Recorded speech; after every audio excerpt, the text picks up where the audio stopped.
लिखो question. Particle moving with initial speed 5 meter per second, acceleration 4 meter per second square, moving with speed 5 meter per second, acceleration 4 meter per second square, find the displacement of particle in 4th second of particle in 4th second and 6th second. Also calculate the displacement from 3rd to 5th second, from 3rd to 5th, from 3rd to 5th second. ठीक है, बनाओ।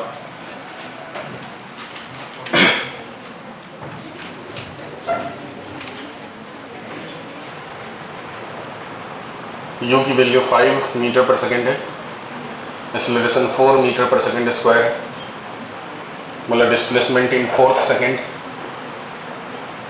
Displacement in 6th second, displacement from 3rd to 5th second.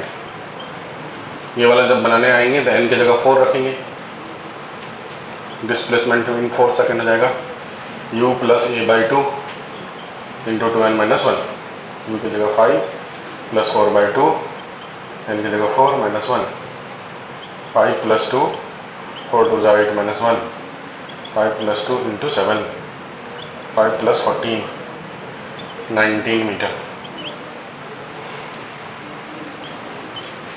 इसकी n की जगह 6 लेंगे,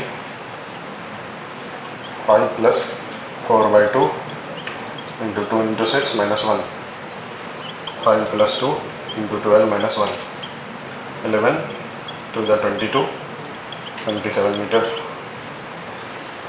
जब इसमें आएंगे, इसमें n वाला जो कंसेप्ट है वो काम नहीं करेगा। फ्रॉम 3rd to 5th का मतलब हुआ S5 में से S3 को माइनस करना। S5 मतलब UT, 5 into 5 plus half, A का मतलब 4, T मतलब 5 इंटू 5 में से माइनस करना, UT plus half A T square, you का 25 माइनस 2, 5 से 10, 50 माइनस 15 प्लस 2, 6 3 जा 18, 75 माइनस 43, 33,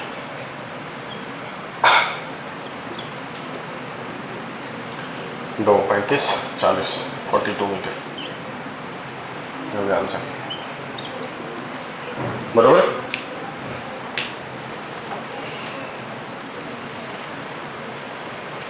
इसमें 3 और 5 के बीच का निकालना है। 5 सेकंड में जितना हुआ उसमें से 3 सेकंड में जितना हुआ वो माइनस करें, UT plus half it square लगा कर। नेक्स्ट सवाल लिखो।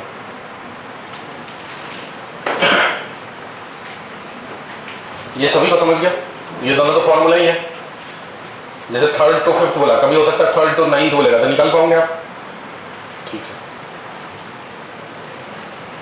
चलो एक सवाल और कर लेते हैं इस टाइप का। डिस्प्लेसमेंट पार्टिकल इनिशियल स्पीड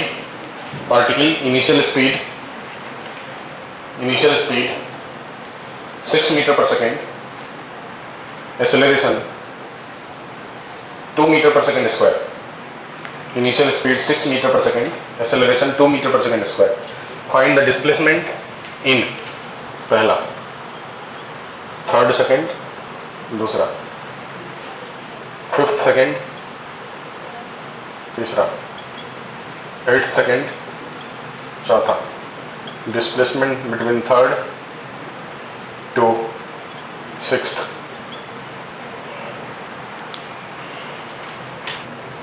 इसमें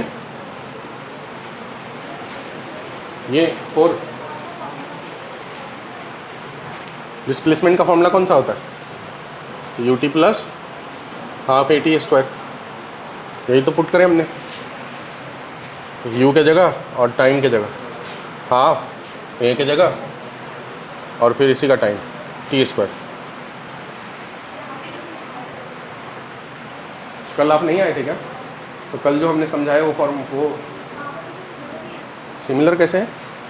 3rd to 5th है ना।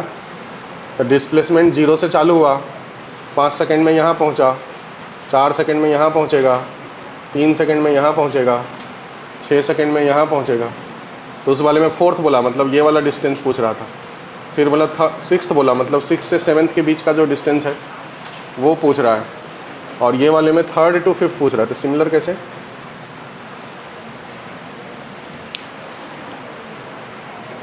सिक्स्थ का मतलब ये, 4th का मतलब ये हो जाएगा 3rd से 4 के बीच में, और 3rd से 5th मतलब ये वाला। मतलब 3rd वाला आया, ये वाला कितना, ये वाला 50 15, और ये वाला 20, और ये वाला देखते सब होता है।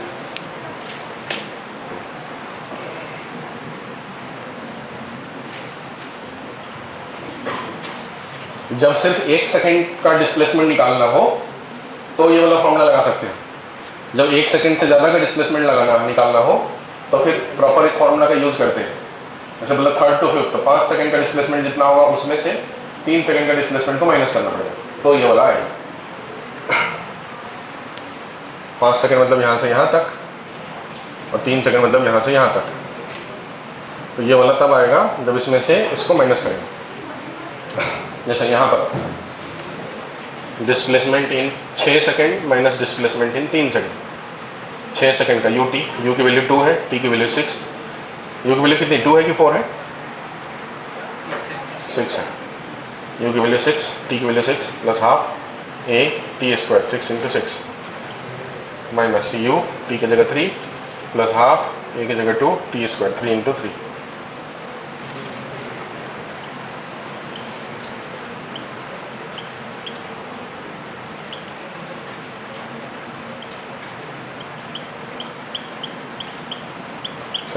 -27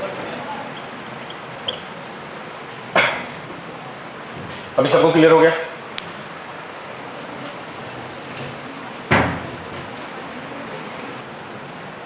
नेक्स्ट लिखो।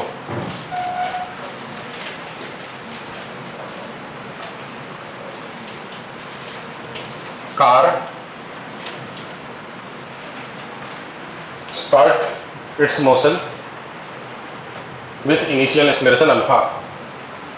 Car start its motion with initial acceleration alpha. With initial नहीं, initial word का तो मतलब नहीं, with acceleration alpha. With acceleration alpha for some time. For some time.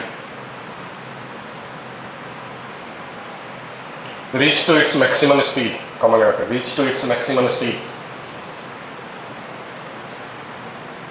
Then moving with retardation beta, then moving with retardation beta, moving with retardation beta, retardation beta,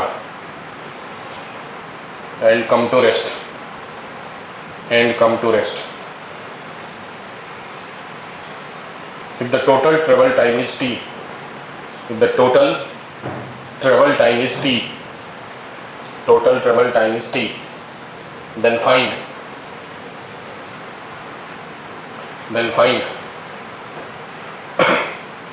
maximum velocity of car and total displacement of car. Maximum velocity of car and total displacement of car. ये सवाल standard सवाल है, बार बार पूछे जाएंगे, star लगा कर रखना। Alpha beta की वैल्यू बदल बदल के देखो। एक बार क्वेश्चन पढ़ लो तो आप सब क्वेश्चन पढ़ के समझो तो क्या कह रहा है वर्ड को। पढ़ लिया क्वेश्चन, क्या कह रहा है? देखो, कह रहे कार है, शुरुआत में रेस्ट में था, एक्सेलरेशन अल्फा, तो स्पीड इसकी बढ़ेगी, धीरे धीरे मान लो यहाँ तक पहुँचा, तो यहाँ जो वेलोसिटी होगी वो v मान लेता हूँ, एक्चुअली वो मैक्सिमम होगा, vm मान लेते हैं। अब इसके बाद ब्रेक लगा दिए, तभी तो रिटार्डेशन क्रिएट होगा। बीटा मतलब नीचे पीछे की तरफ, एक्सेलरेशन आगे की तरफ था। अभी रिटार्डेशन की वजह से ये फिर से कुछ देर के बाद रुक जाएगा, यही बोल रहा है। ऐसा ही प्रोसेस होने वाला। मान लो हमने गाड़ी स्टार्ट की है, कुछ दूर चले, फिर ब्रेक लगाए, फिर जाके रुक गए। तब इस प्रोसेस में जब हमने स्टार्ट किए और जब तक एक्सेलरेट करते रहे तब तक स्पीड उसकी बढ़ती रहेगी, यहाँ तक पहुँचे, और उसके बाद हमने ब्रेक लगाया, तब स्पीड बढ़ेगी कम होगी? इसका मतलब यहाँ जो स्पीड थी वही मैक्सिमम थी, हाँ या ना? मतलब मैक्सिमम स्पीड यही है। इसके बाद तो स्पीड वापस से कम होना। इनिशियल वेलोसिटी 0 थी, फिर फाइनल वेलोसिटी भी बाद में जाकर के 0 ही होना, रुकना। ठीक है, इस प्रोसेस में मान लेते हैं टाइम लगा t1 और इस प्रोसेस में मान लेते हैं टाइम लगा t2। ठीक है, हमको t1 और t2 के बारे में इंफॉर्मेशन नहीं है, हमको गिवन है कि टोटल ट्रेवल टाइम मतलब t1 प्लस t2 की वैल्यू क्या है, t, ये हमको गिवन है सवाल के अंदर।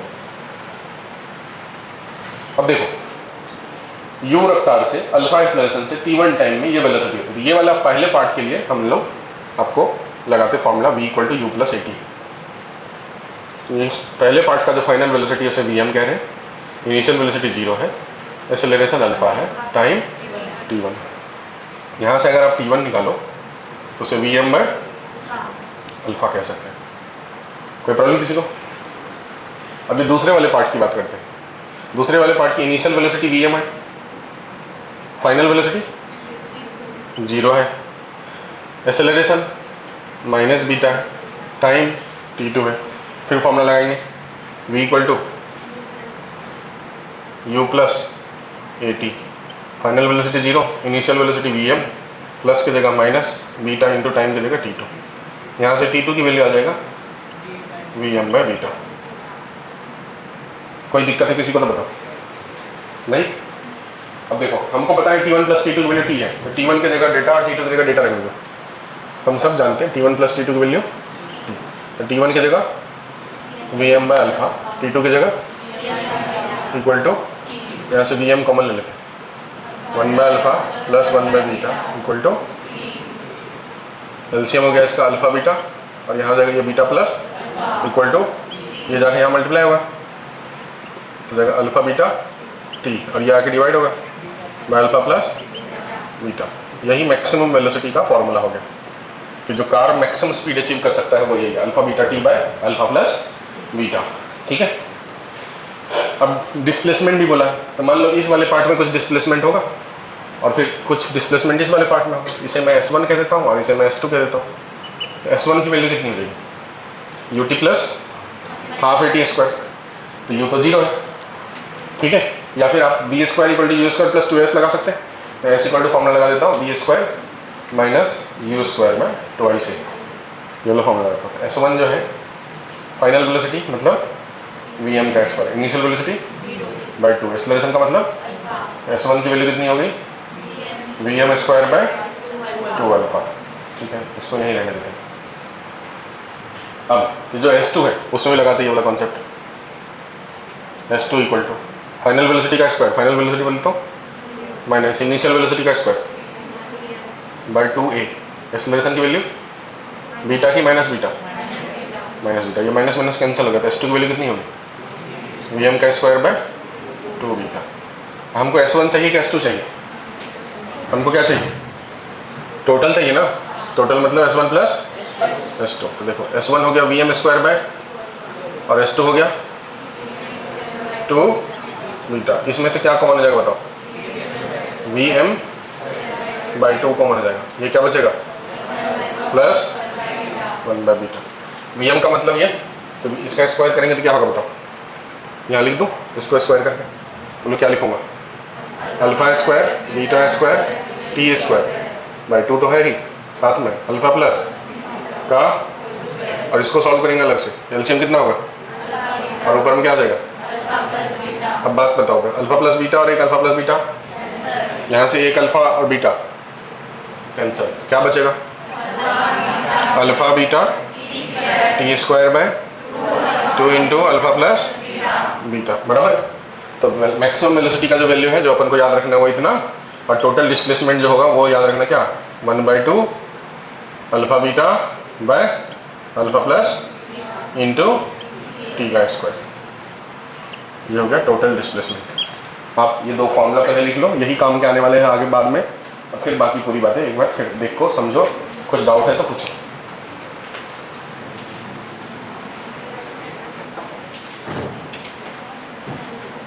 Bike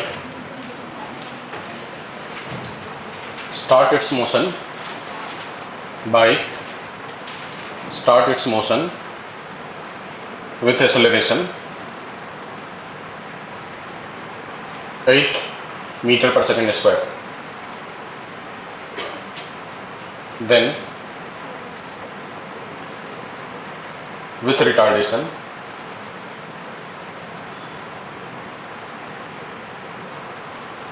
6 meter per second square. If the total travel time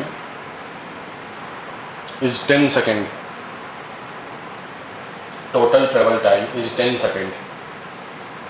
then find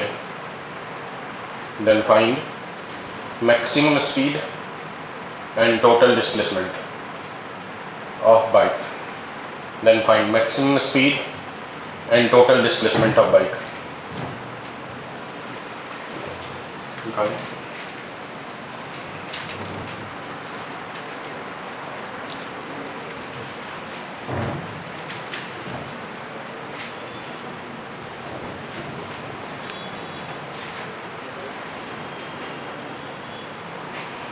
alpha की वैल्यू 8 है, बीटा की वैल्यू 6 है, टी की वैल्यू 10 है, V max alpha beta T by alpha plus beta 8 into 6 into 10 by 8 plus 6 14 4 7 240 by 7। हाँ क्या लेंगे? नहीं नेगेटिव 6 नहीं लेंगे ना, इसमें जो हमने यूज किए उसमें बीटा जो है वो अपने आप में मैग्नीट्यूड है या माइनस बीटा है। आप डेरिवेशन में जाओ तो देखो तो आप समझ में आएगा, मैग्नीट्यूड है तो इसलिए प्लस ले रहे हैं। वैसे भी ध्यान रखना जब रिटार्डेशन बोला जाए तो ये वर्ड ही अपने आप में नेगेटिव है, तो इसकी जो डेटा लिखी जाएगी वो प्लस में ही लिखी जाती है। यहाँ बोलता है एक्सेलरेशन -6 तो आप समझते हैं -6, रिटार्डेशन 6 बोला तो रिटार्डेशन अपने आप में नेगेटिव वर्ड है, मतलब सिर्फ मैग्नीट्यूड का वैल्यू दिया हुआ है। अब ऐसे निकालना है, half alpha beta by alpha plus beta into T square 4 7 1200 का 7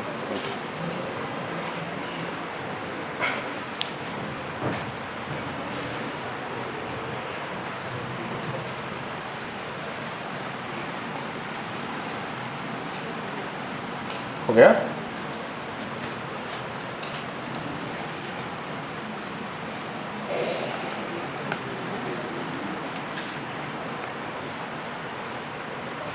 next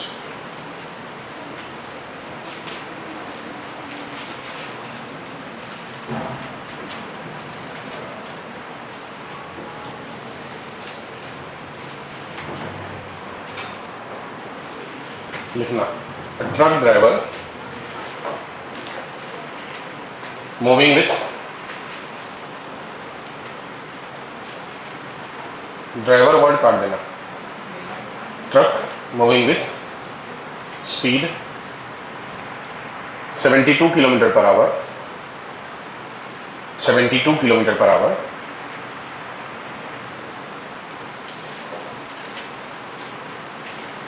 suddenly driver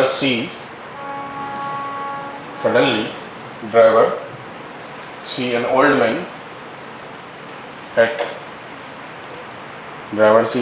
man at 60 meter ahead in front of truck, ऐसा ahead in front of truck।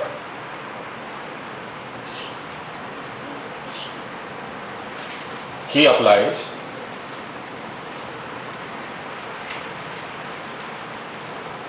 brake to avoid accident। he applies brake to avoid accident. Find the retardation of truck. Find the retardation of truck if find the retardation of truck if reaction time of driver is if reaction time of driver is 0.5 second. Reaction time of driver is 0.5 second. Reaction time of driver is 0.5 second. चलो question 2-3 बार पढ़ो तो समझो तो क्या बोल रहा है. जो क्वेश्चन बोल रहा है उसका डायग्राम बनाओ. आप लोग वैसे बहुत सारे लोग हमको नजर आ रहे हैं कॉपी में क्वेश्चंस के डायग्राम नहीं बना रहे. अगर आप काइनेमेटिक्स में सवाल के डायग्राम नहीं बनाएंगे तो आपसे सिर्फ सवाल तभी बनेगा जब आपकी आईक्यू बहुत स्ट्रॉन्ग है, नहीं तो नहीं बनेगा. काइनेमेटिक्स के क्वेश्चन नहीं बनेंगे. अब देखो सब लोग ध्यान दो. ये एक ट्रक है जो जा रहा है 72 किलोमीटर पर आवर से. मैंने बताया था इसका मतलब 20 मीटर पर सेकंड होता है, t इक्वल टू 0 पे. इसने देखा कि यहाँ से 60 मीटर दूर रोड पे एक ओल्ड मैन है, उसे रोकना है. इसे मतलब रोकना नहीं, मतलब उसको बचाना है, इसलिए इसने लगाया ब्रेक. अब कह रहा है रिएक्शन टाइम जो है वो कितना है. Reaction time 0.5 second. बताओ तो रिएक्शन टाइम का मतलब क्या समझते हैं आप सब.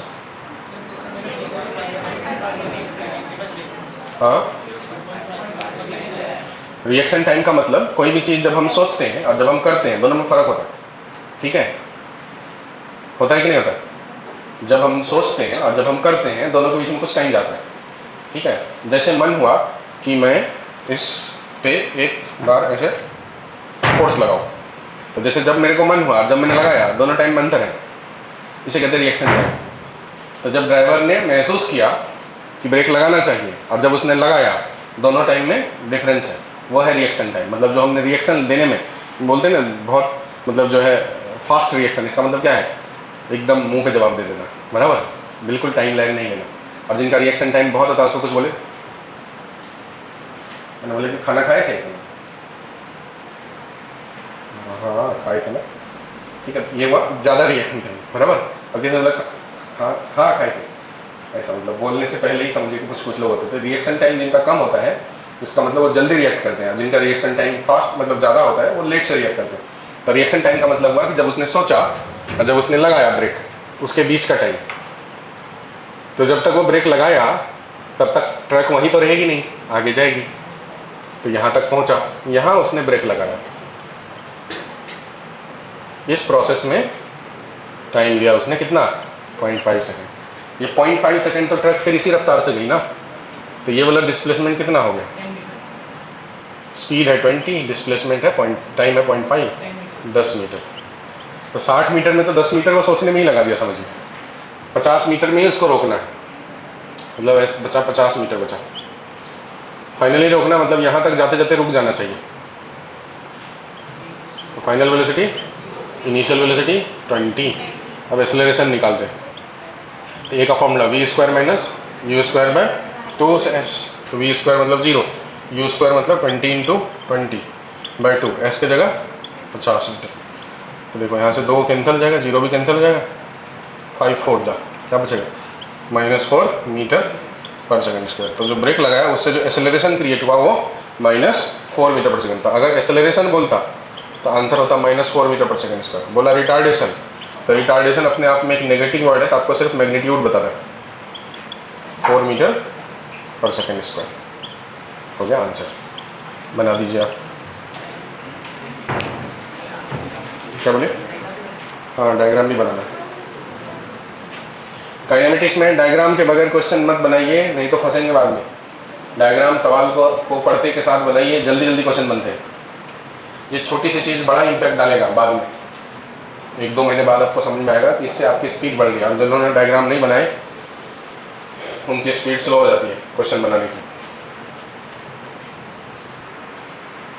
बस start it's motion with acceleration a. Bus start its motion with acceleration a from bus stop या from गोंदिया bus stop है सर, गोंदिया में तो दो बस स्टॉप है, from गोंदिया bus stop, ठीक है। A person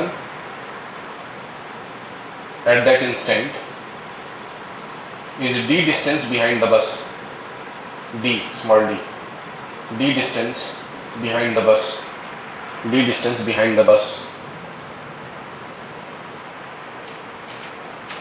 Find the minimum required speed of person, minimum required speed of person, so that he can catch the bus, so that he can catch the bus, he can catch the bus.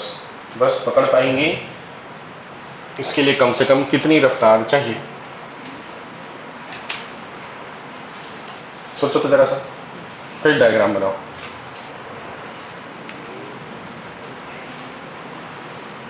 देखो बंदे लोग ध्यान से, ये मान लो बस है, इसकी इनिशियल वेलोसिटी 0 है, एक्सेलरेशन ए। यहाँ से डी डिस्टेंस पीछे एक इंसान है जो उस बस को पकड़ना चाहता, मान लेते हैं वी स्पीड से दौड़ा वो, जब वो बस को पकड़ा तब बस वहीं रहेगी कि थोड़ा आगे आ जाएगा? आगे आ जाएगा। इंसान बस पे चढ़ गया, तो बस ने ये डिस्टेंस कवर किया, डिस्टेंस बाय बस, और आदमी ने ये डिस्टेंस कवर किया, डिस्टेंस बाय मैन, बराबर। और सब कुछ सी टाइम में होना चाहिए, तो डिस्टेंस बाय मैन, मैन की स्पीड तो वी है, तो कितना हो गया? V T. और बस के लिए, बस में एक्सेलरेशन है तो फॉर्मूला आएगा U T plus half A T square. बस की इनिशियल स्पीड कितनी है? तो यू टी मतलब plus half A T square. अब आप देखो ध्यान से, इतनी बात समझ गया क्या? देख लो, इतनी बात समझ गया क्या?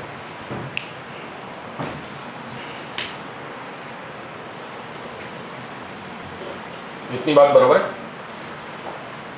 अब बताओ क्या करना पड़ेगा, देख के बताओ तो क्या होना चाहिए? ये जो डी है और ये डिस्टेंस है, दोनों को ऐड करेंगे इससे बराबर होना चाहिए। मतलब जो डिस्टेंस ट्रेवल बाय मैन है वो D plus distance travel by bus होना चाहिए। ये हो गया V T equal to D plus half A T square, ठीक है। इसको इधर मल्टीप्लाई करते हैं, ये जगह 2vt equal to 2d plus a T square. इसको उधर लेके जाते हैं, a T square minus 2vt plus 2d equal to 0। ये क्वाड्रेटिक इक्वेशन आया इन टर्म्स ऑफ टाइम, आया ना। अब इंसान को बस जो है पकड़ में आनी चाहिए, सपने में आनी चाहिए कि रियल में आनी चाहिए? इंसान बस पकड़ना चाहता है, सपने में पकड़ना चाहता है कि रियल में पकड़ना चाहता है? रियल में पकड़ना चाहिए। तो टाइम भी रियल होना चाहिए कि सपने वाला टाइम होना चाहिए? रियल होना चाहिए। इसका मतलब टाइम जो ये इस क्वाड्रेटिक इक्वेशन का सॉल्यूशन रियल होना चाहिए, रियल सॉल्यूशन। रियल सॉल्यूशन तो तब होगा जब डिस्क्रिमिनेंट ग्रेटर देन और इक्वल टू 0 हो। तो टाइम की वैल्यू रियल हो, टाइम रियल हो, इसके लिए कंडीशन है discriminant greater than equal to 0। Discriminant मतलब टाइम का कोएफिशिएंट यहाँ कितना है? -2v, ये हो गया b स्क्वायर माइनस 4 ए की जगह ए, सी की जगह 2d greater than equal to 0। बस इसका स्क्वायर बताओ, 4v square greater than equal to, इसको उधर लेके जाओ, 4 2 जा 8 ad, 4 से ये कैंसिल हो गया, तो v square greater than equal to 2ad। तो इंसान की जो स्पीड होनी चाहिए कम से कम, मतलब ग्रेटर देन और इक्वल टू √2ad होना चाहिए। ये हो गया आंसर। तो जो मिनिमम हो गया वो √2ad हुआ, बना दो।